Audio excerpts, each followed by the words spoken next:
Northerners can attest to the fact that the prices of vital commodities in Sudan have been rising since January, when the South voted for independence.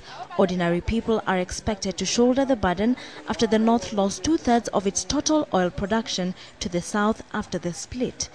The central bank in Sudan has said it is supplying banks with dollars to support the pound and facilitate imports, but economic analysts say challenges are mounting and the secession is expected to deal a major blow to the country's economy. It is estimated that the North will lose some 20 to 30% of its revenues.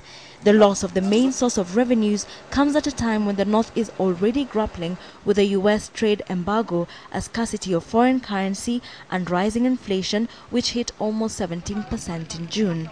But whether they like it or not, the North and the South are tied together for now.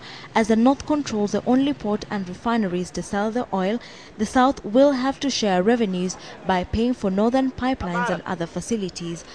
Analysts say vague southern plans to build alternative pipelines to Eastern African countries are years away. The South is rolling out its own currency next week, which could further devalue the northern pound if introduced without coordination.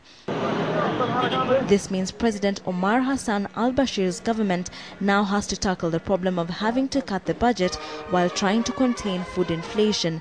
Much will depend on whether Khartoum can establish more non-oil industries and increase food production. In order to reduce its dependency on oil, the North wants to develop minerals such as gold, but the pace of economic diversification has been slow, for which the government blames mainly the U.S. trade embargo. Meanwhile, the United Nations General Assembly is expected to vote later today to make the new African country the 193rd United Nations member. South Sudan became independent on Saturday after its people voted for secession following a 20-year war between North and South Sudan.